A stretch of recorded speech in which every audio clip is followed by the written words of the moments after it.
Your Money or Your Life by जो डोमिंगविज and Vicky robin.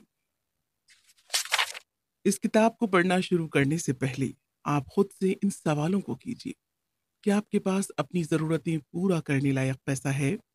क्या आप अपनी फैमिली और दोस्तों के साथ टाइम स्पेंड कर पा रहे हैं? क्या आप अपनी जॉब से घर लौटकर खुश होते हैं? जो चीज़ें आपके लिए मायने रखती हैं, क्या उनके लिए आपके पास वक्त है? कल को अगर आपको जॉब से निकाल दिया जाए, तो क्या आप उसे एक मौके की तरह देख पाएंगे? क्या आप समाज के लिए अपने योगदान से सेटिस्फाइड हैं? क्या आप अपनी जमा किए हुए पैसों से चिंता मुक्त रह सकते हैं? क्या आपने इतनी सेविंग कर ली है जिसकी वजह से बिना किसी इनकम के अगले 6 महीनों तक आपका खर्च चल सके? क्या आप अपनी जिंदगी में अपने रिलेशन, अपने खर्चे, अपनी वैल्यूज के बीच सही तालमेल बिठा पाए हैं?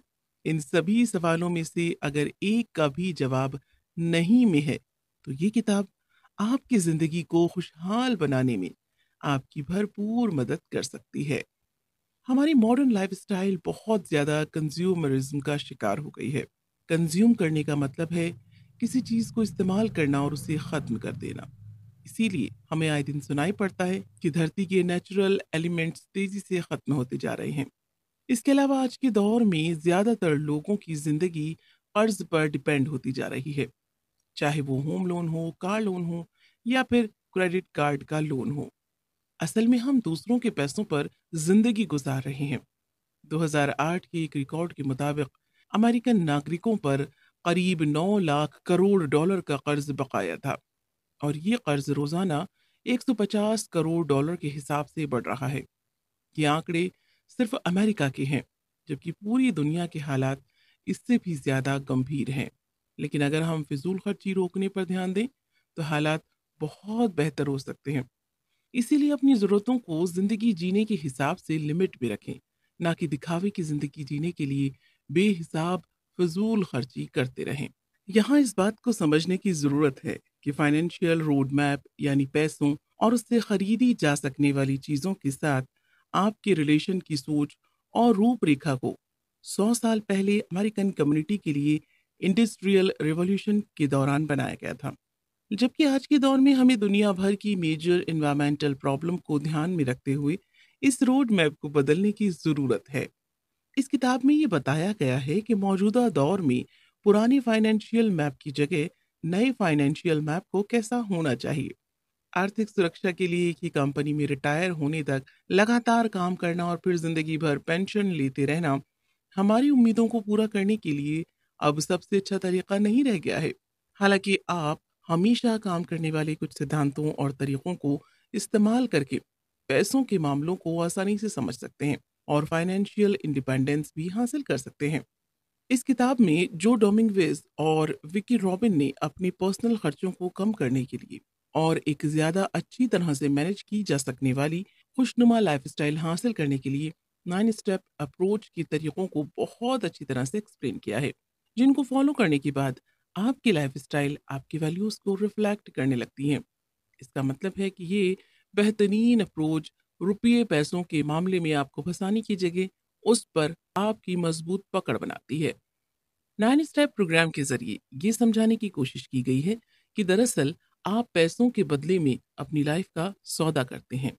इस किताब के ऑथर का कहना है कि सबसे सस्ते बजट वाले प्लान इसलिए फेल हो जाते हैं क्योंकि वो सेल्फ डिसिप्लिन के मुताबिक बनाए जाते हैं।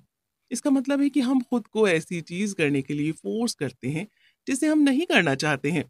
लंबे टाइम के दौरान हम में से बहुत से लोगों के अंदर अपनी इच्छा के खिलाफ सक्सेस हासिल करने की मजबूत विल पावर कम होती जाती है।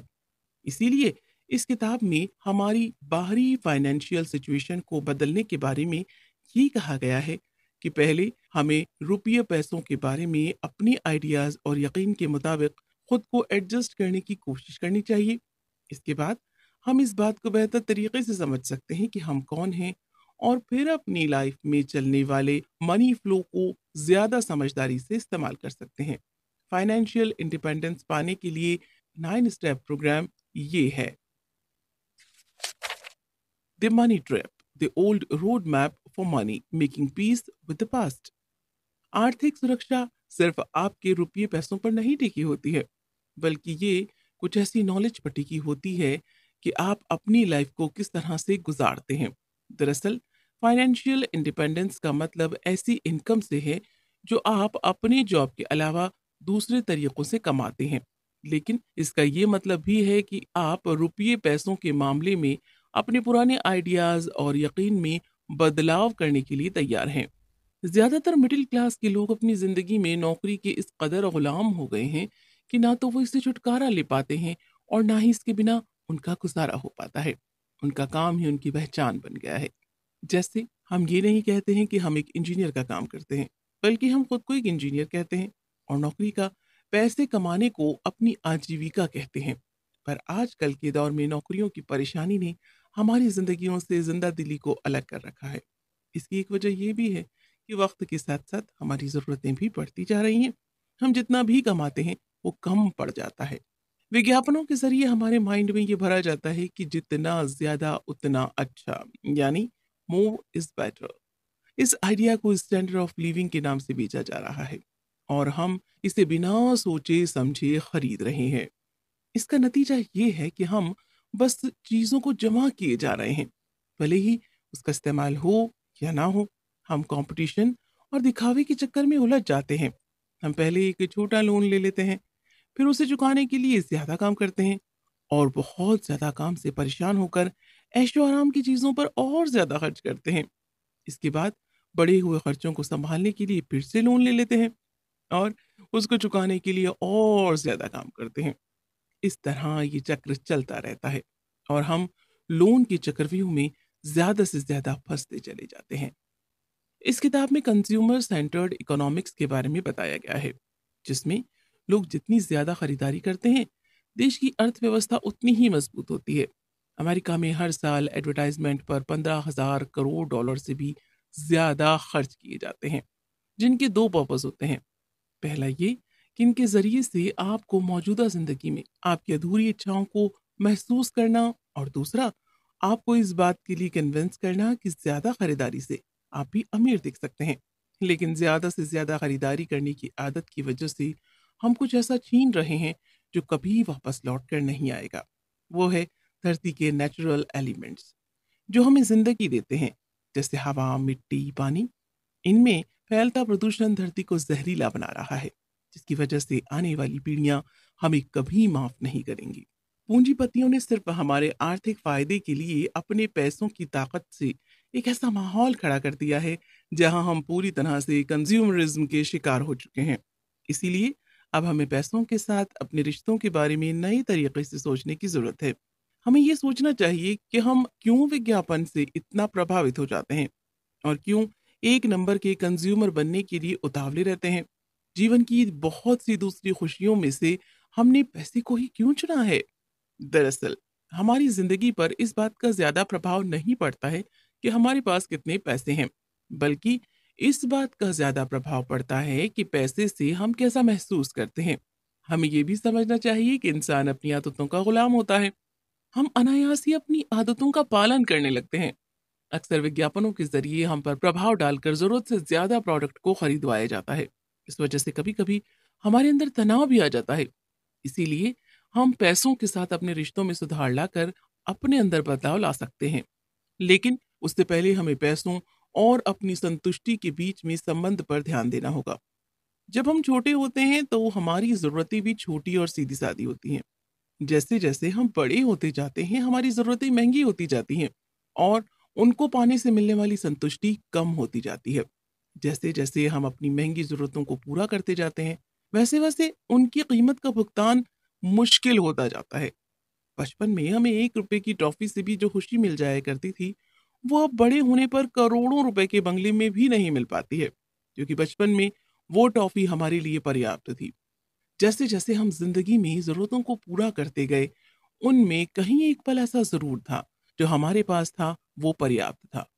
लेकिन हम मोर इज बेटर यानी ज्यादा ही बेहतर है वाली मानसिकता के शिकार हो गए, और जिस दिन से हमने पर्याप्त की सीमा रेखा को पार करके जरूरत से ज्यादा सामान इकट्ठा करना शुरू कर दिया, उसी दिन से हमारी संतुष्टि और खुशी कम होते चले गए। इसके बाद ज़्यादा खरीदारी करने के बावजूद हमें कोई खुशी या संतुष्टि नहीं मिलती है। बस पैसे खर्च होते हैं और नए खर्चों को चुकाने का बोझ बढ़ जाता है। असल में हम अपनी हर इच्छा और हर ख्वाहिश को अपनी ज़रूरत मान लेते हैं। इसी वजह से पैसों से खरीदारी करके मिलने वाली संतुष्टि की दिशा पलट जाती है और ज़्यादा से ज़्यादा पैसा खर्च करके भी हम अपने दुख और चिंता को बढ़ाते हैं। इस मनी ट्रैप यानी पैसों के जाल से बाहर निकलने के लिए ये बताया गया है कि आपको अपनी ज़िंदगी की एक बैलेंस शीट बनानी होगी, जिसमें एक तरफ आपको अपने एसेट्स और इनकम लिखने होंगे और दूसरी तरफ आपके खर्च यानी लायबिलिटीज़ को लिखा जाएगा, जिनमें आप पर अब तक के बकाया कर्ज और उनके भुगतान का डिटेल होगा। इसके बाद आप अपनी संपत्ति के सभी सामानों की कीमत को जोड़कर उसका वैल्यूएशन कीजिए, फिर उसमें से अपनी लायबिलिटीज को घटा दीजिए। इससे आपको अपनी नेट वर्थ का पता चलेगा। ऐसा करने के बाद आपको अपनी फिजूल खर्ची और बहुत से ऐसे सामानों के बारे में पता चलेगा जिनको खरीदने के बाद वो आपके इस्तेमाल में नहीं है। और फिर इस सच्चाई को जानने के बाद आप बेहतर तरीके से पैसों के साथ अपने रिश्तों को सुधारने की कोशिश कर पाएंगे। Money and what it used to be and never was. Being in the present, tracking your life energy. अगर कभी आपको अपनी जिंदगी और पैसों में से किसी एक को चुनना हो तो आप किसे चुनेंगे? क्योंकि मुश्किल की बात यह है कि आप सिर्फ पैसों को चुनकर जिंदगी की जिंदादिली से दूर हो जाएंगे और दूसरी तरफ आप जिंदगी को चुन तो लें, लेकिन ये बिना पैसों के कैसे कटेगी? इसलिए आप हर हाल में जिंदगी और पैसों दोनों को एक साथ चुनना चाहते हैं। आप अपनी ज़िंदगी से तो अच्छी तरह से वाकिफ़ हैं, लेकिन क्या आप पैसों के बारे में सब कुछ अच्छी तरह से जानते हैं? इसी बात को समझने के लिए जेसन और नेड्रा वेस्टन नाम के 2 लोगों ने इस किताब में बताए गए स्टेप 1 के मुताबिक बैलेंस शीट तैयार करके अपनी नेट वर्थ के बारे में पता लगाया। जेसन एक 22 साल के आदर्शवादी नौजवान हैं जो पिछले कई सालों से पैसे से परहेज करते हैं। उनको लंबे बाल रखना, शहर से दूर किराए में एक ही कमरे में रहना, मनोरंजन के नाम पर फिलॉसफी की बातों में इंटरेस्ट लेना, ये सब चीज़ें पसंद है। हालांकि उन्होंने मनी को काफ़ी हद तक अवॉइड किया है, फिर भी उनके ऊपर $5000 का कर्ज हो गया है। दूसरी तरफ नेट्रा खुले हाथों से खर्च करती हैं। 1983 में जब जेसन नेट्रा से मिले तो उन्हें एक दूसरे से प्यार हुआ। उस वक्त नेट्रा के ऊपर $15,000 का कर्ज था। नेट्रा ज़रूरत से ज़्यादा सामान खरीदती थी और फिर ज़्यादा पैसा कमाने के लिए ओवर टाइम काम करती थी। उनका मानना था कि कर्ज लेने में कोई खराबी नहीं थी, क्योंकि कर्ज चुकाने के लिए तो पूरी जिंदगी पड़ी है। इसीलिए वो कर्ज चुकाने के लिए बहुत कम रकम खर्च करती थी और अपने दूसरे शौक पूरे करने में ज्यादा पैसे खर्च कर देती थी। उन दोनों के विचारों में मतभेद होने के बावजूद जसन और नेट्रा ने साथ रहने का फैसला किया। इसके बाद नेट्रा को अपना काफी सामान एक गोदाम में रखवाना पड़ा, जिसका किराया अलग से लगता था। लेकिन फिर भी वो अपनी कलेक्शन की आदतों को छोड़ने के लिए तैयार नहीं थी। उन्हें जैसन का तरीका भी कुछ खास पसंद नहीं था, जिसमें सिर्फ ज़रूरतों के मुताबिक खर्च किया जाता है। लेकिन जब उन्हें रियलाइज़ हुआ कि उन दोनों की टोटल वर्थ नेट -$20,000 है, तो उनकी ज़िंदगी जीने का तरीका बदल गया। इसके बाद जैसन ने फैसला किया कि वो नेड्रा को अपनी सूझबूझ से फैसले लेने के लिए मोटिवेटेड करेंगे। नेड्रा को भी समझ में आया कि कर्ज लेकर दुनिया में दिखावा करना भविष्य के लिए कितना नुकसानदा हो सकता है। अगर वो हमेशा कर्ज के बोझ तले दबी रहेंगी तो वो अपनी जिंदगी से कभी आज़ादी नहीं पा सकेंगी। इसीलिए उन्होंने अपनी कलेक्शन की आदत को छोड़ देने का फैसला किया। इसके बाद जब उन्होंने शादी की तो उनका कुल कर्ज बढ़कर $30,000 हो चुका था। लेकिन इस वक्त फर्क इस बात का था कि उन्हें सच्चाई समझ में आ गई थी और पैसों के साथ उनके रिश्ते में एक तब्दीली आ गई थी। हालांकि पैसों को लेकर जेसन और नेड्रा के नजरिए बिल्कुल अलग थे, लेकिन इस मामले में वो दोनों ही गलत थे।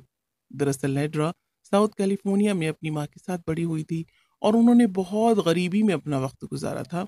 इसीलिए जब उन्होंने पैसे कमाने शुरू किए तो वो खर्चीली हो गई। वो अपने क्रेडिट कार्ड की मिनिमम वैल्यू का ही भुगतान करती थी और इसी वजह से उन पर कर्ज बढ़ता गया। वहीं दूसरी तरफ जैसन पर उनकी फैमिली के राजनीतिक विचारों का बहुत गहरा प्रभाव पड़ा था। उनके लिए ज्यादा पैसा कमाना उनकी प्रायोरिटी नहीं थी। इसीलिए वो अपनी जरूरतों के लिए यहाँ वहाँ छोटे मोटे काम किया करते थे, लेकिन इसमें उनका बहुत सारा समय चला जाता था। असल में जैसन और नेड्रा दोनों को पैसे की समझ बिल्कुल नहीं थी। मिसाल के तौर पर शादी या दूसरे रिश्तों में जब आप दूसरे लोगों को ठीक से नहीं समझते हैं तो जिंदगी में तनाव होता है। और पैसे के साथ आपके रिश्तों का हिसाब किताब भी कुछ ऐसा ही है। जो डमिंगवेज के मुताबिक पैसों को समझने के लिए उसे 4 अलग-अलग नज़रियों से देखना होगा, जिनको आसानी से समझने के लिए मिसाल के तौर पर आप ये मान लीजिए कि आप एक 100 मंजिला बिल्डिंग के सामने ज़मीन पर खड़े हैं। आपका पहला नज़रिया है वहाँ खड़े होकर सड़क की हलचल को देखना। दूसरा नज़रिया है 50वीं मंजिल पर जाकर वहाँ से नज़ारा देखना। तीसरा नज़रिया है इमारत की छत पर खड़े होकर 101वीं मंजिल से पूरे शहर का नज़ारा देखना। चौथा नज़रिया है हेलीकॉप्टर में बैठकर उस इलाके के नज़ारे को देखना और उसका मुआयना करना। इनमें से पहला नज़रिया हमारी आम जिंदगी का रोज़मर्रा का नज़रिया है, जिससे हम पैसे का लेन-देन करते हैं। हमारी पहली इनकम, पैसे का ऑपरेशन यानी संचालन, इन्वेस्टमेंट, कर्ज लेना और चुकाना, ये सब हम इसी नज़रिए से देखते हैं। जब नेटवर्क ने पैसे कमाना शुरू किया तब उन्हें ये पता नहीं था कि पैसे का ज़िंदगी पर क्या प्रभाव पड़ता है। जैसे-जैसे उनकी ज़रूरतें होती गईं, वो पैसे कमाती गईं, वो कर्ज भी लेती गईं और अपनी इनकम बढ़ाने के लिए ज़्यादा काम भी करती गईं। वहीं दूसरी तरफ जेसन को छोटी से छोटी ज़रूरत के लिए भी कोई ना कोई काम करना पड़ता था या किसी की मदद लेनी पड़ती। उनके पास कभी पैसे नहीं रहते थे। एक तरफ जहां नाइड्रा अपनी कमाई से ज्यादा खर्च कर रही थी, वहीं जेसन के पास खर्च करने का ज्यादा मौका ही नहीं था।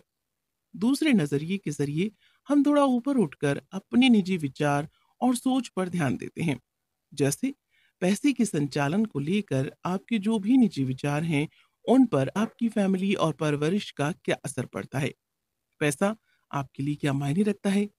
क्या वो सुरक्षा का प्रतीक है या शक्ति का प्रतीक है, या फिर एक सामाजिक स्वीकृति का प्रतीक है, या किसी शैतान का प्रतीक है?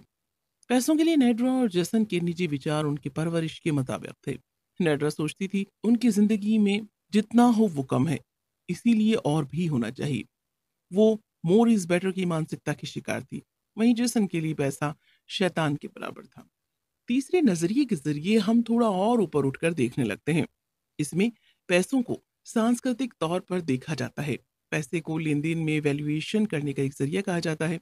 आपके कल्चर में पैसों का उपयोग जिस तरह शुरू हुआ था, उसी के असर के मुताबिक पैसा आपके लिए मायने रखता है। इंसानों के लिए समाज में फाइनेंस का कॉन्सेप्ट करीब 4000 साल पहले शुरू हुआ था।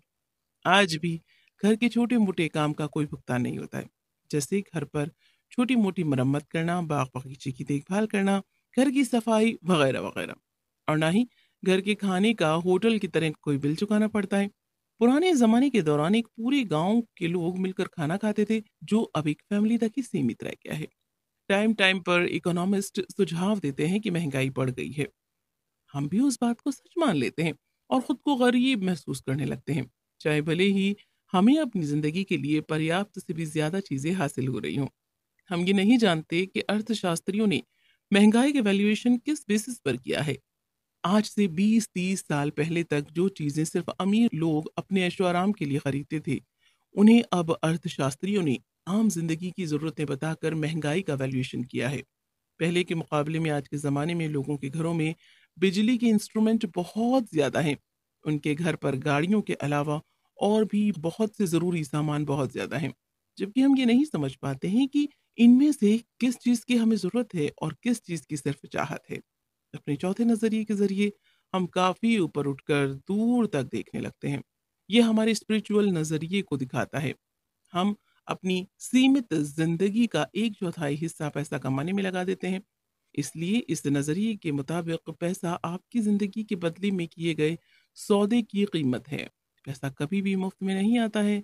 उसके बदले में आपको अपना टाइम, अपनी बुद्धि, ताकत, टैलेंट, कैपेबिलिटी और रिश्तों को कभी ना कभी, कहीं ना कहीं देना पड़ता है। जब जेसन और नेड्रा को पैसों के साथ इस इक्वेशन की जानकारी हुई, तब उनकी समझ में आया कि अपनी कलेक्शन के लिए, उनकी फिजूल खर्ची के भुगतान के लिए उनको और ज्यादा काम करना पड़ेगा। उसके एवज में किए गए जिंदगी के सौदे घाटे के ही होंगे, क्योंकि उस दौरान बीते वक्त के साथ वो खुशियां, वो मंजर कभी वापस लौट कर नहीं आएंगे।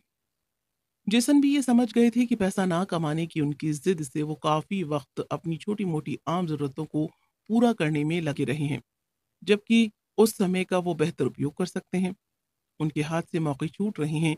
इस तरह दोनों के अंदर पैसों की समझ में सुधार आ गया, जिसकी वजह से आगे उनकी ज़िंदगी बेहतर होती चली गई। फाइनेंशियल फ्रीडम का मतलब बहुत अमीर होना नहीं है, क्योंकि जॉन स्टुअर्ट मिल के मुताबिक इंसान अमीर होने की जगह दूसरों से ज़्यादा अमीर होना चाहता है।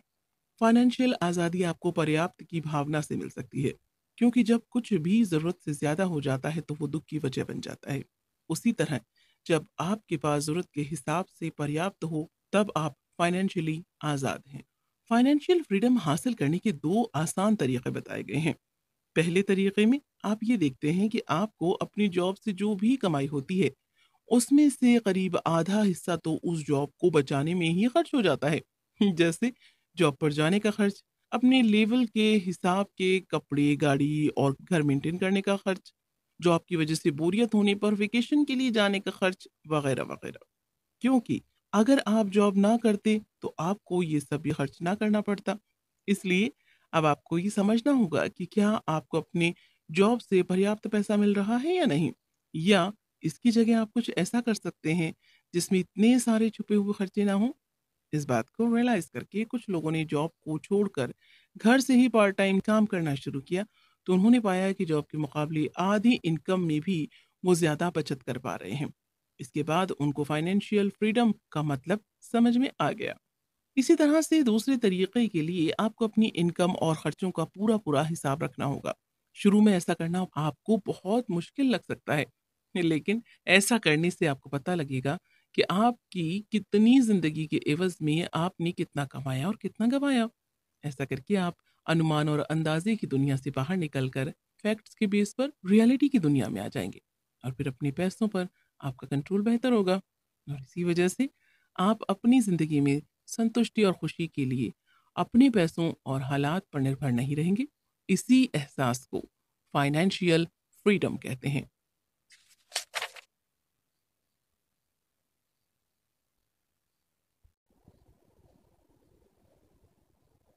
Where is it all going? Monthly tabulation. पैसे को लेकर या तो हम पास्ट में की गई गलतियों के लिए पछतावा करते हैं, या फिर फ्यूचर के लिए चिंतित रहते हैं। इसीलिए हमें अपनी जिंदगी में नो शेम नो गेम का मंत्र अपनाना चाहिए, जिसका मतलब है अपनी ज़रूरतों के मुताबिक खर्च करने में ना तो हमें शर्म आनी चाहिए और ना ही हमें खुद पर कोई इल्ज़ाम लगाना चाहिए। मिसाल के तौर पर अनीता क्लेयर नाम की एक लेडी को ज़्यादा खरीदारी की आदत पड़ चुकी थी। वो बहुत सालों तक अपनी जमा पूंजी को ज़रूरत से ज़्यादा खरीदारी में खर्च करती थी, और उनका खरीदा हुआ बहुत सा सामान इस्तेमाल किए बिना ही अलमारी में यूं ही बेकार पड़ा था, जिसे देखकर उन्हें बहुत दुख होता था कि इनको इस्तेमाल करने वाला कोई नहीं है। उसके बाद आहिस्ता आहिस्ता उनको खरीदारी करने में खुशी मिलना बंद हो गई, और उन्होंने कलेक्शन के लिए खरीदारी करने की आदत छोड़ दी। बहुत से मिडिल क्लास परिवारों में अक्सर रुपये पैसों की खींचतान चलती रहती है, लेकिन गौर करने वाली बात यह है कि ये खींचतान किसी भी अहम जरूरत की चीज जैसे कि रोटी, कपड़ा और मकान को लेकर नहीं, बल्कि एक सभ्य समाज की सब मिनिमम रिक्वायरमेंट पूरी करने की बात की है। इस खींचतान की वजह हमारी लालसा और ज्यादा से ज्यादा कलेक्शन करने की आदत है।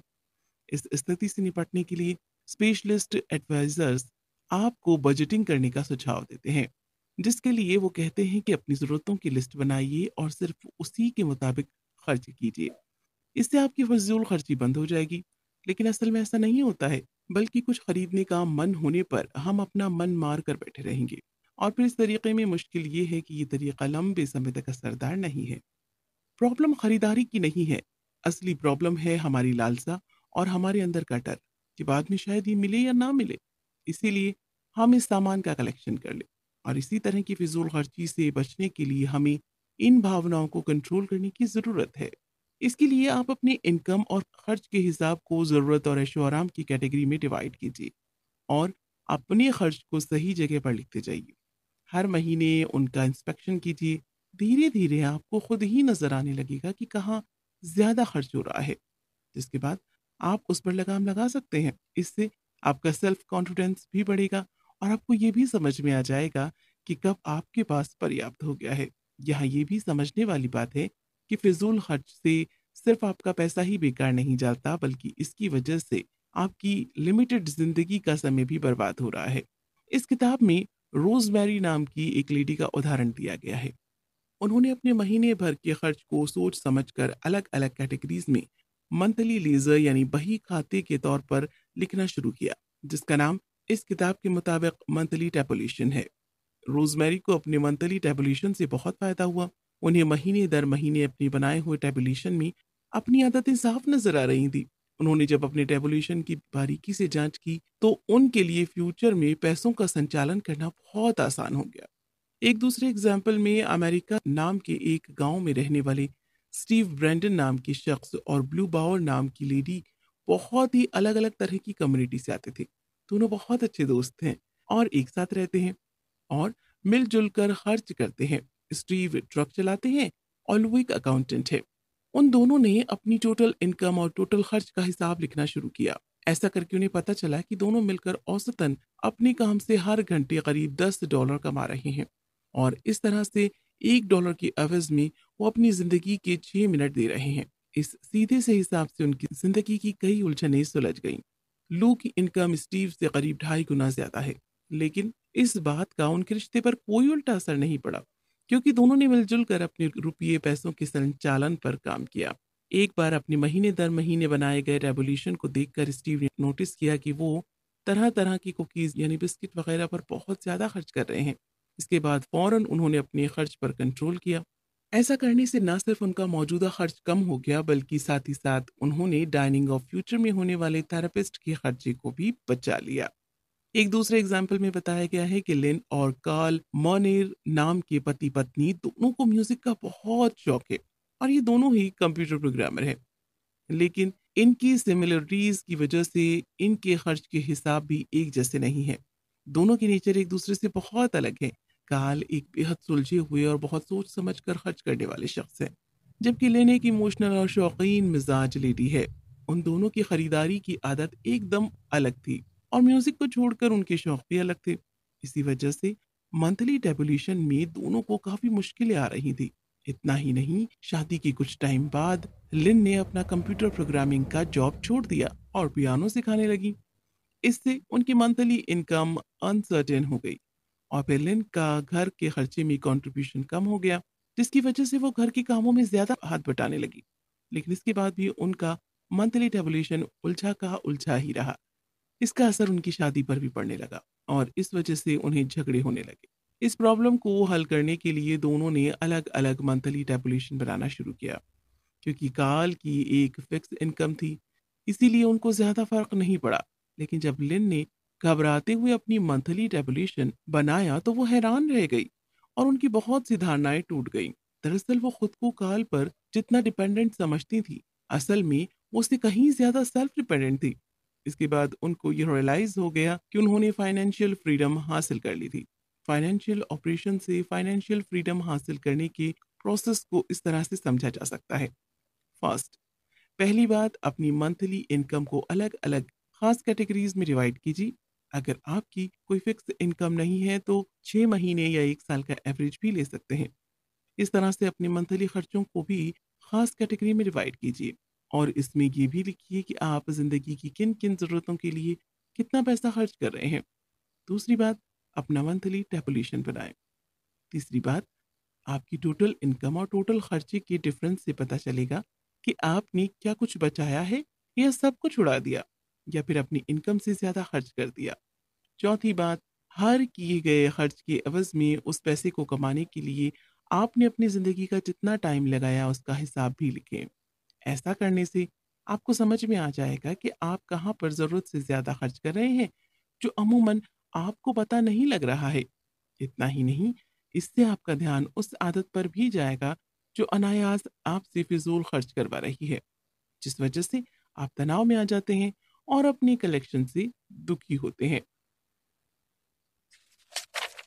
How much is enough, nature of fulfilment, 3 question that will transform your life.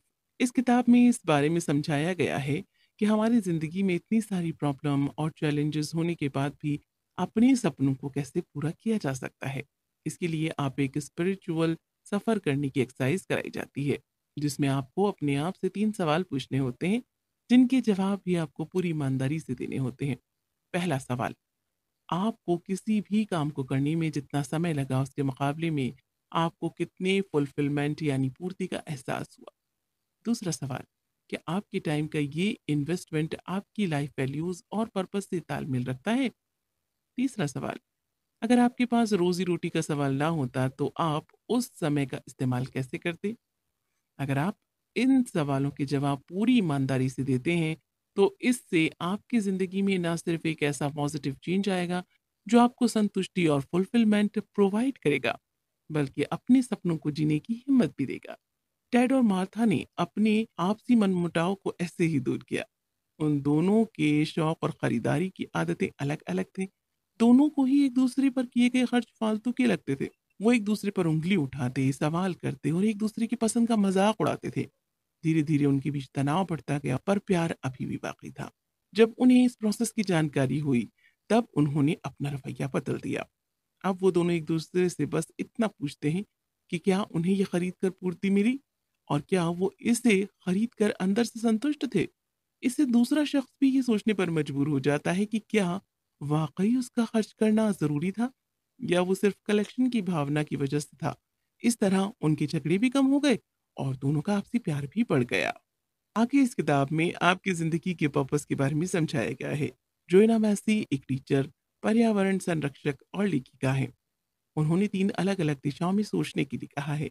ऐसा करने से आपको अपनी ज़िंदगी का पर्पस पता चलेगा।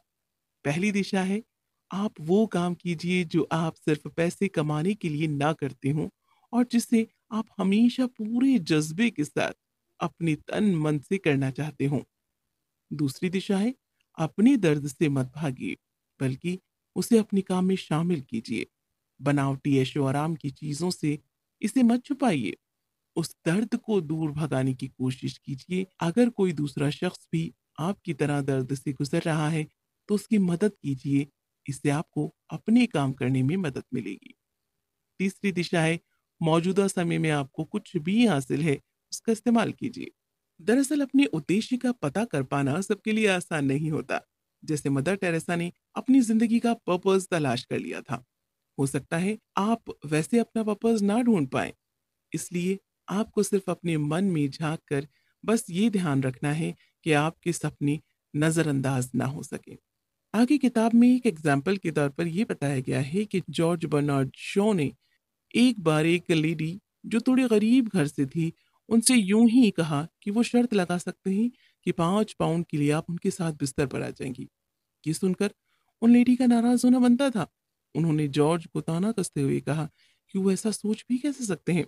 जॉर्ज ने एक पल को सोचा और फिर कहा, अगर बात 1 लाख पाउंड की हो तो। इस पर वो लेडी खामोश हो गई और उनकी खामोशी ने सब कुछ बयां कर दिया। इस अनुभव से जॉर्ज को ये लगा कि उनकी बहस काम पर नहीं बल्कि उसकी कीमत पर थी। इस तरह पैसा भी हमारे काम और हमारी सीमित जिंदगियों का सिर्फ एक मूल है। इसलिए उसे सिर्फ इस तरह देखना चाहिए, ना कि उसके लिए ज़िंदगी जीनी चाहिए। ज़िंदगी जीने के लिए जितना पैसा ज़रूरी है, उतने से ही संतोष करना चाहिए। हम जितना ज़्यादा पैसा चाहेंगे, उसके साथ ज़िंदगी में उतना ही दुःख भी आएगा। हमें अपनी इच्छा और ज़रूरत के फ़र्क को समझना बेहद ज़रूरी है। क्या है जो हमारे लिए इतना ज़रूरी है, जिसके बिना हमारा काम नहीं चल सकता? और वो क्या है जो हमें अपनी इच्छा की वजह से चाहिए? इस बारे में थोड़ा सोचने पर हमें रियलाइज़ होता है कि इसके बिना भी काम चल सकता है। जब तक हम इस फ़र्क को नहीं समझेंगे, हमें पूर्ति का एहसास नहीं होगा और हमें कभी ऐसा नहीं लगेगा कि जो है वो पर्याप्त है और हम हर वक़्त मोर इज़ बेटर के पीछे लगे रहेंगे। जिसकी वजह से हमारे पास जो होगा, हम उसका भी अच्छे से इस्तेमाल नहीं कर पाएँगे, बल्कि और ज़्यादा कलेक्शन करने में लग जाएँगे, कि इतना पर्याप्त ही नहीं है।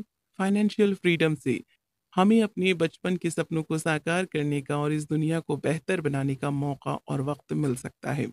इसके अलावा हम अपने अंदर फुलफिलमेंट और ज़िंदगी की खुशहाली के एहसास को महसूस कर सकते हैं। फाइनेंशियल फ्रीडम हासिल करने के लिए सही काम को चुनने के साथ-साथ अपने कमाए हुए पैसों को सही तरीके से खर्च करना भी ज़रूरी है, क्योंकि आप वही खर्च करेंगे जो आपने कमाया है और इसे कमाने में आपने अपनी ज़िंदगी के सीमित समय को लगाया है। इसीलिए आपको तय करना है कि आप अपने समय को किस तरह और किस पर खर्च करना चाहते हैं। आप जो भी खरीदें, उससे आपको एक परमानेंट पूर्ति का एहसास होना चाहिए।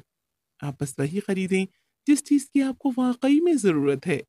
अगर आपका काम और आपके खर्च का तरीका आपकी लाइफ के पर्पस और वैल्यूज से तालमेल में है, तो आपको हर हाल में अपनी फुलफिलमेंट का एहसास ज़रूर होगा।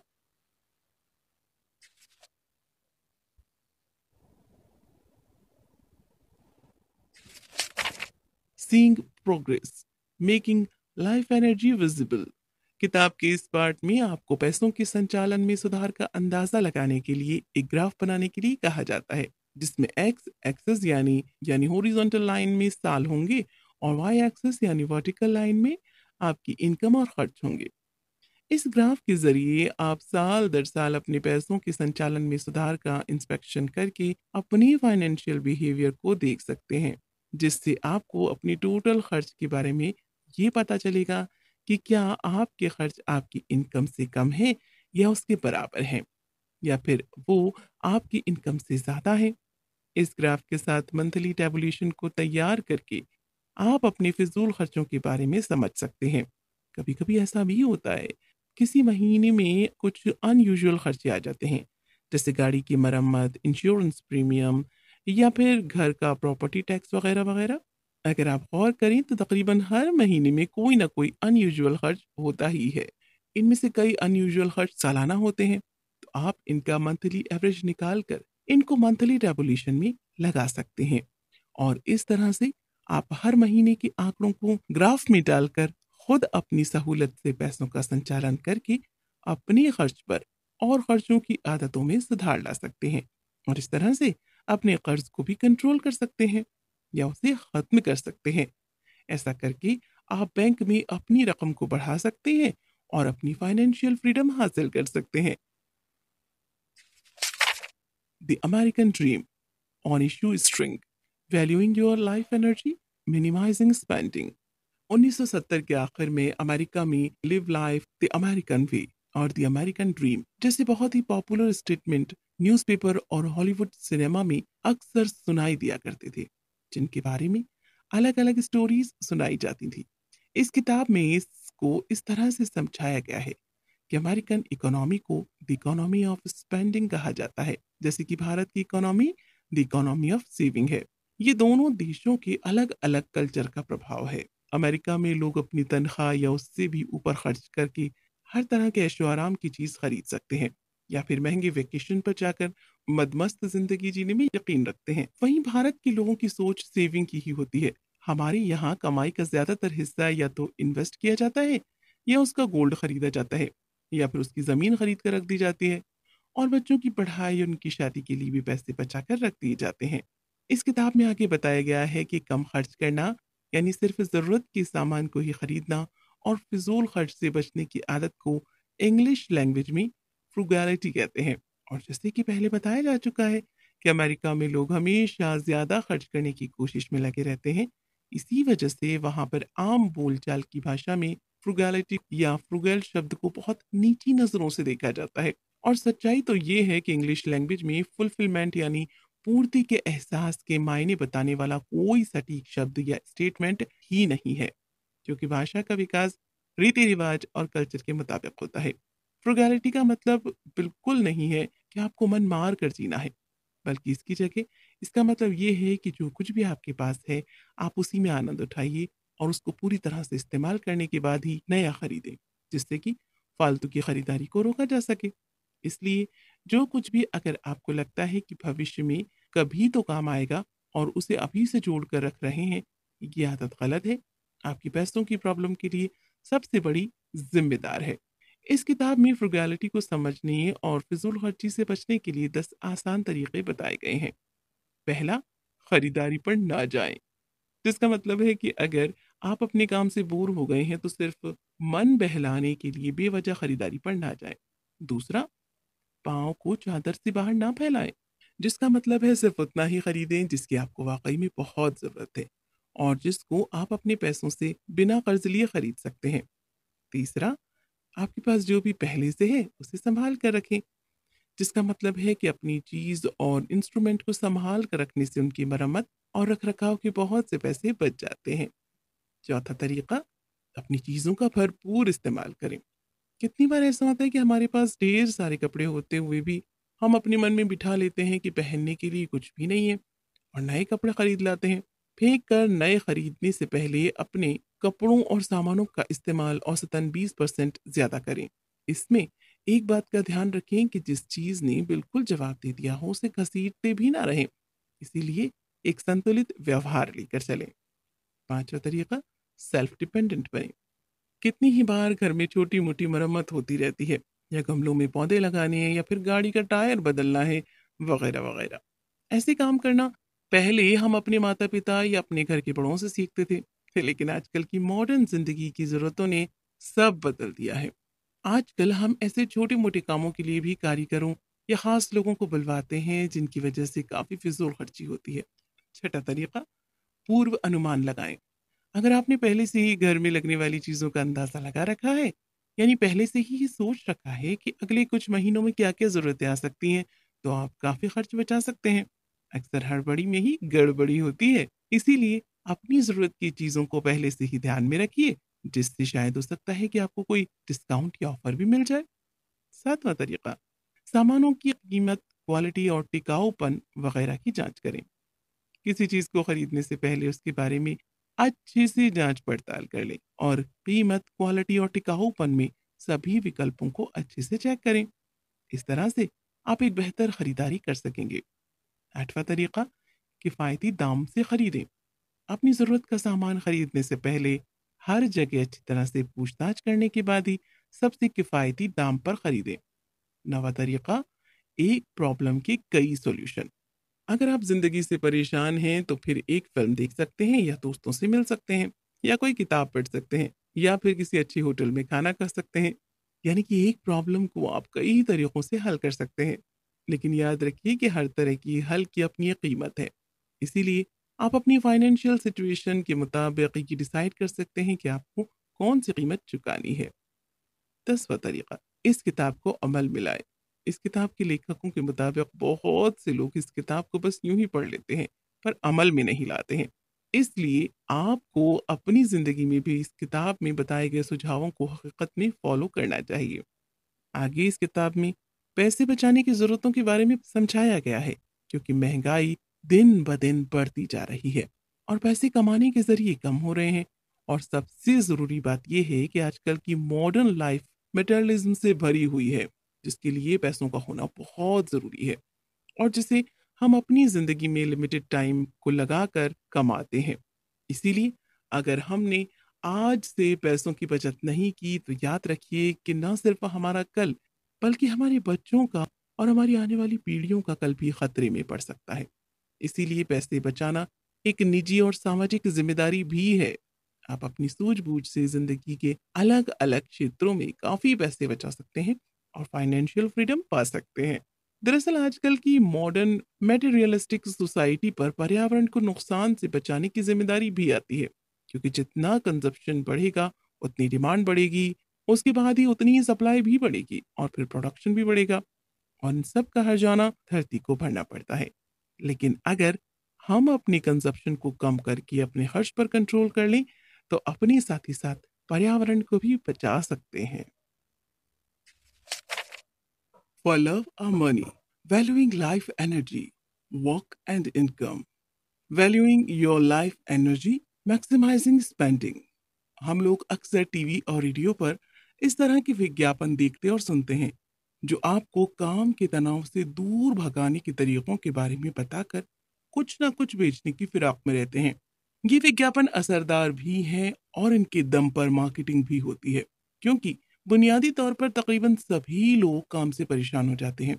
जाने माने इकोनॉमिस्ट रॉबर्ट थियोबोल्ट के मुताबिक काम के बारे में कहा गया है कि असल में लोग काम नहीं करना चाहते हैं, इसीलिए उन्हें मुआवजे के तौर पर काम करने के लिए पैसे दिए जाते हैं। इतिहास के तौर पर अगर हम शुरुआत में काम करने के टाइम पीरियड और उसके विकास को देखें, तो ये पाएंगे कि आज की मॉडर्न लाइफ में हफ्ते में 40 घंटे काम करने का जो सिद्धांत लागू किया गया है, वो असल में सदियों पुराना तरीका है।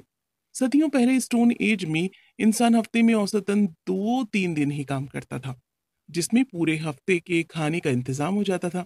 और बाकी का टाइम एक्सरसाइज करने, खेल कूद और रीति रिवाज निभाने में बीत जाता था। इंसानी इतिहास में इंसान ज्यादातर दिन में 2 से 3 घंटे ही काम करता था, और फिर जैसे जैसे हमारी सोसाइटी ने खेती करने के मेन काम की जगह इंडस्ट्री लगाने की तरफ कदम बढ़ानी शुरू किए, वैसे वैसे इंसान के काम करने का टाइम पीरियड भी बढ़ता गया। 1934 में भारत के जाने माने संत श्री परमहंस योगानंद ने भी सेल्फ डिपेंडेंट और स्पिरिचुअल कमेटियों के बारे में बताते हुए कहा था कि सभी लोगों को, चाहे वो अमीर हो या गरीब, दिन में 3 घंटे ही काम करना चाहिए, क्योंकि उतने में ही जिंदगी के लिए सफिशियंट प्रोडक्शन हो जाता है। और इसके बाद उनको दिन का बाकी बचा हुआ टाइम साहित्य और मन के शुद्धिकरण में लगाना चाहिए। जबकि इसकी जगह आजकल तो सभी लोगों के लिए दिन में 8 घंटे काम करना जरूरी कर दिया गया है। हालांकि वैसे तो इंडस्ट्रियल रिवॉल्यूशन को मजदूर तबके का भला करने वाला माना गया था, लेकिन यह गौर करने वाली बात है कि दुनिया में औद्योगिकीकरण के बाद ही काम करने का टाइम पीरियड इतना बढ़ा दिया गया कि हमने काम और छुट्टी को अलग अलग करके देखना शुरू किया। 1930 के द ग्रेट डिप्रेशन के दौरान इकोनॉमी में उतार चढ़ाव के बाद पिछले करीब 80 सालों में काम करने का टाइम पीरियड कम से कम 8 और हफ्ते के 40 घंटे के हिसाब से चला आ रहा है। लेकिन 90 के दशक में काम करने का यही टाइम पीरियड 50 से 60 घंटे हो गया है, और हफ्ते में 6 से 7 दिन तक काम चलता रहता है, जिसमें छुट्टी के पीरियड को घटाकर 1 से आधे दिन का कर दिया गया है। जॉन डी ग्रेफ नाम के सिविल राइट्स एडवोकेट ने एक मुहिम शुरू की, जिसमें वो कहते हैं कि साप्ताहिक तौर पर काम करने की अवधि को घटाया जाए और अवकाश की अवधि को बढ़ाया जाए, जिससे लोग अपनी मानसिक सेहत भी सुधार सकें और अपने काम को ज्यादा अच्छे से भी कर सकें। लेकिन उनका काफी विरोध हो रहा है। यहाँ पर यह समझना बेहद जरूरी है कि काम करना जरूरी तो है, लेकिन अपनी फैमिली और दोस्तों से रिश्तों पर ध्यान देना भी उतना ही जरूरी है। 1997 में पब्लिश हुई अपनी किताब द टाइम बाइंड में लेखिका अर्ली रसेल होशील्ड ने कहा कि नए जमाने की मॉडर्न फैमिली में मेंबर्स ज्यादातर अपना टाइम 3 चीजों में बिताते हैं: अपने काम में, घर पर और काम में बिताए ज्यादा टाइम की वजह से रिश्तों में दरारें पड़ रही हैं। बचपन में हम सबसे अक्सर एक सवाल पूछा जाता था कि आप बड़े होकर क्या बनना चाहते हैं, और कई बार ऐसा हुआ कि जब हमने इस सवाल का जवाब अपने मन से न देकर वो जवाब दिया जो दूसरे सुनना चाहते थे, और टाइम के साथ साथ हमारे जवाब भी बदलते रहे। दरअसल हमें जिंदगी के मायने समझ में आने से पहले ही ये सवाल पूछ लिया जाता है, और हम इस सवाल का जवाब क्या बनना चाहते हैं की जगह दे देते हैं कि हम क्या करना चाहते हैं। इसी वजह से आगे चलकर बहुत से लोग अपने काम और करियर से खुश नहीं होते और मिड लाइफ क्राइसिस से गुजरते हैं। हमें ये याद रखना चाहिए कि आजीविका के लिए हम जो भी काम करते हैं, उसके मुकाबले में हमारा होना ही उससे कहीं बड़ा है। पैसे और मटेरियलिज्म के इस समाज में हम शायद अपना असली नजरिया भूल चुके हैं, लेकिन अभी भी ज्यादा देर नहीं हुई है। हमारे अंदर दूसरों की मदद करने की जो क्षमता और टैलेंट है, उस पर यकीन रखना चाहिए, और हमें अपने काम और रिश्तों के बीच सही तालमेल बनाने की कोशिश करते रहना चाहिए। और हमें ये भी रियलाइज करना चाहिए कि हम सिर्फ काम करने और बिल चुकाने के लिए ही पैदा नहीं हुए हैं। आगे इस किताब में ये बताया गया है कि इंसान आमतौर पर कई वजहों से काम करता है, जैसे आजीविका के लिए, सुरक्षा के लिए, या किसी परंपरा के लिए, या फिर यूं ही मस्ती के लिए, या कोई फर्ज निभाने के लिए, और अपने क्रिएशन से फुलफिलमेंट यानी पूर्ति को महसूस करने के लिए, वगैरह वगैरह। दरअसल काम करने के मेन पर्पस मटेरियलिस्टिक और स्पिरिचुअल हैं। मटेरियलिस्टिक पर्पस ये है कि हम काम के जरिए अपनी जरूरतों को पूरा कर सकें और समाज में जी सकें। स्पिरिचुअल पर्पस है कि हम अपने काम के जरिए अपनी नॉलेज को बढ़ा सकें, कुछ नया सीख सकें, औरों को कुछ सिखा सकें, और अपने मानसिक स्तर को ऊंचा कर सकें। क्योंकि जॉब करने से हमारा मटेरियलिस्टिक पर्पस तो पूरा हो गया, लेकिन स्पिरिचुअल पर्पस अधूरा रह गया। इसीलिए आज मिडिल क्लास और अपर मिडिल क्लास के लोगों का एक बहुत बड़ा तबका अपने काम से मानसिक रूप से परेशान है। इसकी वजह अपने जॉब से होने वाली उम्मीदों का पूरा ना होना है। असल में हम ये सोचते हैं कि पैसा कमाने के लिए हम जो काम करते हैं, बस वही हमारा काम है। लेकिन जब हम अपनी जॉब और अपने काम में अंतर को समझने लगेंगे, तब ना हमें अपनी जॉब से शिकायत होगी और ना बाकी कामों से परहेज होगा। और ये काम कुछ भी हो सकते हैं, जैसे अपने शौक पूरे करना, अपने आदर्शों से समझौता ना करना, समाज की बेहतरी के लिए काम करना, और दूसरों की मदद करना वगैरह वगैरह। हम अपनी जॉब में खुशी को ढूंढना बंद करके अपनी जॉब को ही खुशी से कर सकते हैं और ऐसा करके अपनी जिंदगी को खुशहाल बना सकते हैं। जबकि हमने जिंदगी के रिश्तों को भी पैसों से तोलना शुरू कर दिया है। हमको ये लगने लगा है कि जिस भी काम के हमको पैसे नहीं मिलेंगे वो काम बेमानी है।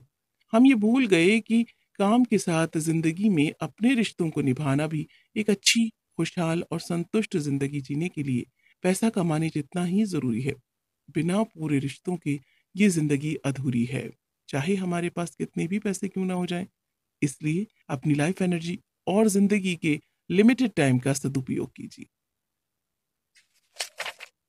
The crossover point, the pot of gold at the end of the wall chart, capital and the crossover point। किताब के इस पार्ट में बताया गया है कि कैसे आप बिना कोई एक्टिव वर्क किए भी अपने पैसे से और पैसा बना सकते हैं। किताब के लेखक फाइनेंशियल इंडिपेंडेंस पर FI प्रोग्राम के नाम से एक कार्यक्रम का आयोजन करते थे, जिसमें लोगों को इस किताब में बताए गए सिद्धांतों और तरीकों पर प्रैक्टिकल ट्रेनिंग दी जाती थी। आमतौर पर खर्च के बाद जो पैसा बच जाता है, उस हिस्से को हम इनकम की बचत कहते हैं, जो कभी भविष्य में हमारे काम आ सके और हमें मुसीबत से निकाल सके।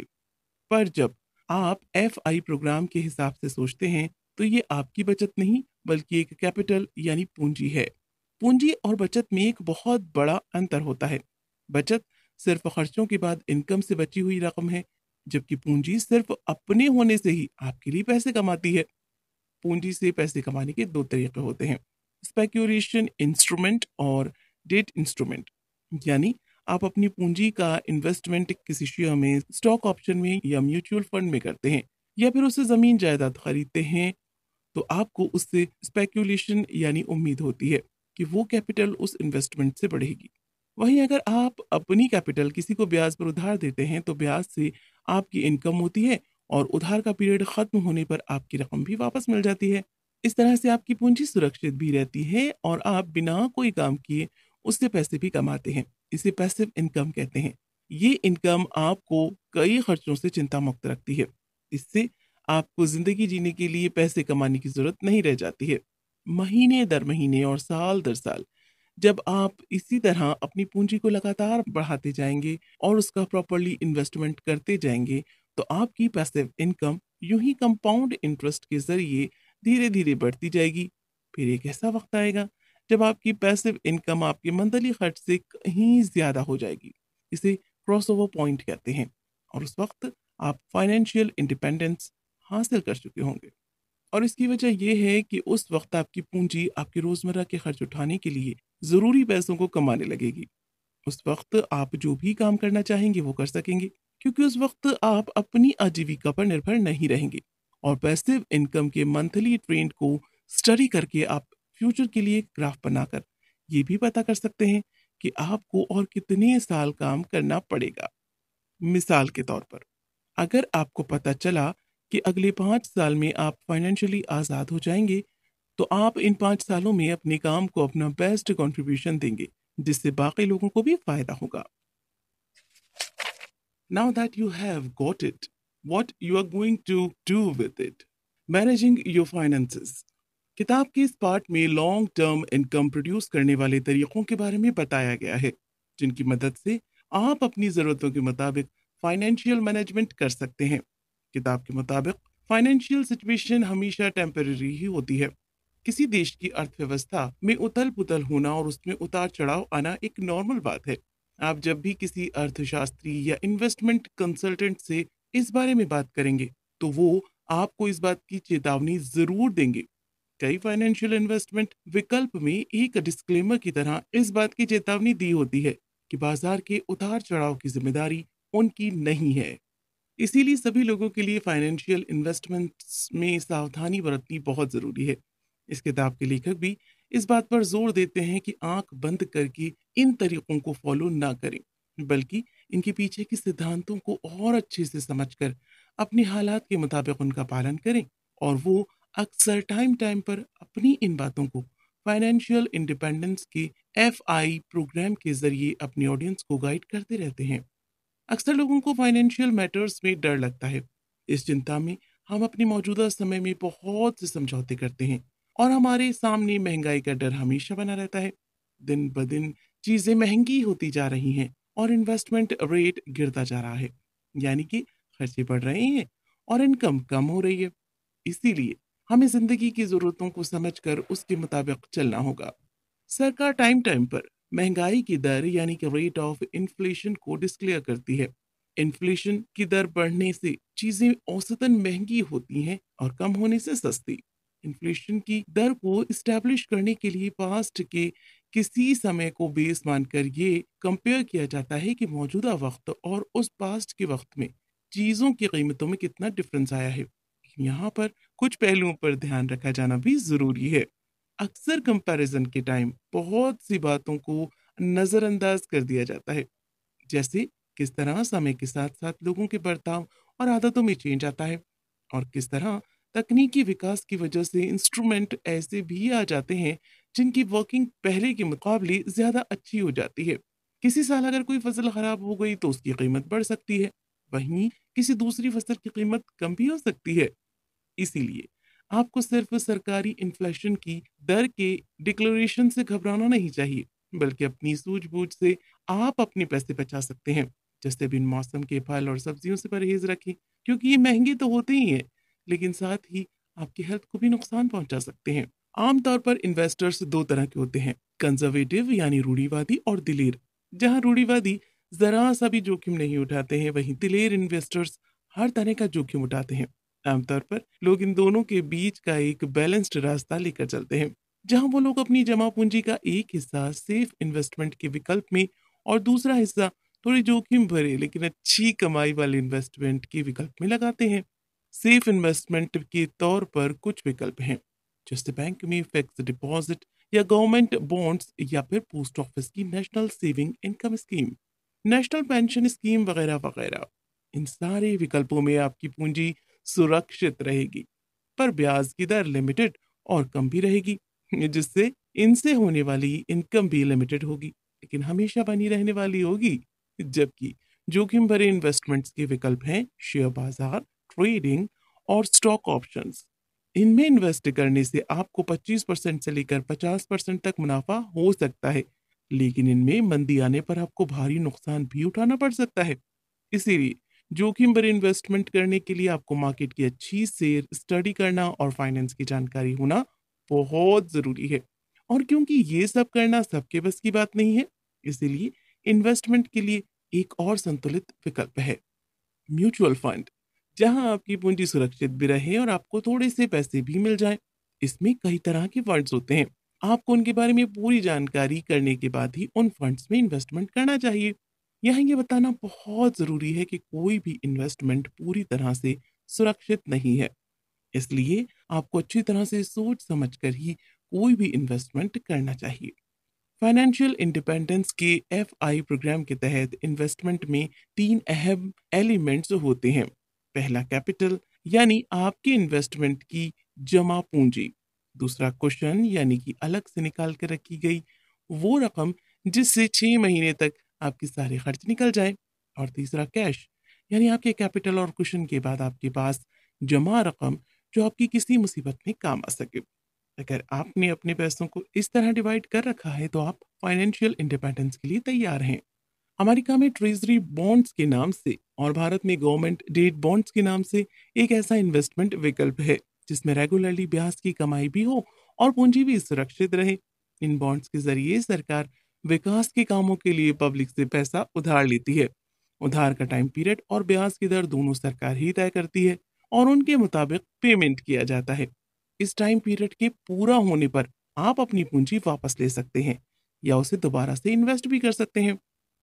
फाइनली, पैसों की सही संचालन, प्रॉपर इन्वेस्टमेंट और अपनी सूझबूझ से आप FI प्रोग्राम को फॉलो करके FI3 को हासिल कर सकते हैं, जिसका मतलब है फाइनेंशियल इंटेलिजेंस यानी पैसों की सही समझ, फाइनेंशियल इंटीग्रिटी यानी अपने खर्च और अपने रहन सहन को अपने जीवन के उद्देश्यों के साथ सही तालमेल में रखना, और फाइनेंशियल इंडिपेंडेंस यानी कि जिंदगी बिताने का खर्च आपकी इन्वेस्टमेंट से आए, न कि आपकी तनख्वाह से। एक बार FI3 हासिल करने के बाद आपको कभी भी पैसों के लिए काम करने की जरूरत नहीं रहेगी। जिंदगी में अपने शौक और रिश्तों की जिम्मेदारी को खुशी खुशी निभा सकेंगे और एक खुशहाल जिंदगी गुजारने लगेंगे। कुल मिलाकर इस किताब को पढ़कर हमें धन दौलत से ज्यादा अपनी वैल्यूज के बारे में और अपनी लाइफस्टाइल के साथ उनका तालमेल बिठाने के तरीकों के बारे में पता चलता है। इसके अलावा हमें पैसों से ज्यादा पैसों के साथ हमारी रिलेशनशिप के बारे में ज्यादा आइडिया मिलता है, जिससे हम फाइनेंशियली इंडिपेंडेंस हासिल कर सकते हैं। इस किताब के अंदर वाकई में आपकी लाइफ चेंज करने की पावर मौजूद है। इसलिए ये पता लगाया जाना बहुत इंपॉर्टेंट है कि मनी हमारी लाइफ में कैसे काम करती है। जब तक मनी फ्लो की बिल्कुल सही पिक्चर सामने नहीं आती है, तब तक आप पहले से ही इस बात का अंदाजा नहीं लगा सकते हैं कि कब आपके फ्यूचर के सपने आसानी से पूरे हो सकते हैं। इस किताब को पढ़कर हमें इन बातों का पता चलता है। कंज्यूमरिज्म जीने का सही तरीका नहीं है, बल्कि ये अपनी परेशानियों को बढ़ाने का तरीका है। मनी के बारे में लोगों के अपने अपने अलग यकीन और छोटी धारणाएं होती हैं। फाइनेंशियल इंटेलिजेंस आपकी लाइफ के दूसरे मामलों में भी आपको तनाव से छुटकारा दिलाती है। जब फाइनेंशियल सिक्योरिटी की वजह से आपको घबराहट और बेचैनी नहीं होती है, तब आप अपने समय को ज्यादा जरूरी मुद्दों को हल करने में लगा सकते हैं। कम कर्जे और ज्यादा बचत के साथ आप रुपयों पैसों के बारे में सवाल किए बिना बेरोक टोक और ज्यादा अच्छी तरह से अपनी खुशियां तलाश सकते हैं। जब आपकी रुपयों पैसों की चिंता कम हो जाती है, तब आपके टाइम की अवेलेबिलिटी भी बढ़ जाती है। अगर आप किफ़ायत के साथ खर्च करते हैं, तो आपके पास ज़रूरतों को पूरा करने के लिए ज़रूरी धन कम नहीं पड़ता है। क्या करें? इस किताब से हमें जॉब से जल्दी रिटायरमेंट लेने के एक अहम कॉन्सेप्ट के बारे में पता चलता है। ये एक क्रॉस ओवर पॉइंट है। क्रॉस ओवर पॉइंट उस पॉइंट को कहते हैं जब इन्वेस्टमेंट से आने वाली इनकम बढ़कर आपके खर्चों के मुकाबले में ज़्यादा होने लगती है। क्रॉस ओवर पॉइंट का इस्तेमाल इन चीजों में कीजिए। अपने रहन सहन के खर्च को एक ग्राफ पेपर पर ट्रैक कीजिए। अपने खर्चों को लगातार कम करने की कोशिश करते रहिए। ग्राफ की लाइन को नीचे लाइए। अपनी इनकम को ग्राफ पेपर पर ट्रैक कीजिए और इसको तब तक बात करते रहिए जब तक ये लाइन रहन सहन के खर्चों की लाइन से ऊपर न निकल जाए। ये क्रॉस ओवर पॉइंट है। जब एक बार आप क्रॉस ओवर पॉइंट पर पहुंच जाते हैं, तो आपकी इनकम रिटायरमेंट के लायक हो जाती है। इसके बाद आप ये काम कर सकते हैं। अपनी इनकम और खर्चों के डिफरेंस को अलग करके इन्वेस्ट कीजिए। कर्जे की स्थिति से बाहर आइए और पैसों की बचत करना शुरू कीजिए। जरूरत से ज्यादा पैसा या चीजों को हासिल करने की चिंता की प्रायोरिटीज को बदलकर कम चीजों के साथ अच्छी तरह जीना सीखिए। अपने अंदर चलने वाले वैल्यूज और लाइफस्टाइल के बीच के संघर्ष को सुलझाइए। अपनी प्रॉब्लम्स को अपॉर्चुनिटी में बदलकर नए हुनर सीखने की कोशिश कीजिए। अपनी रोजी रोटी और लाइफस्टाइल को पूरी तरह से हासिल कीजिए। योर मनी और योर लाइफ बाय जो डोमिंगुez एंड विकी रॉबिन।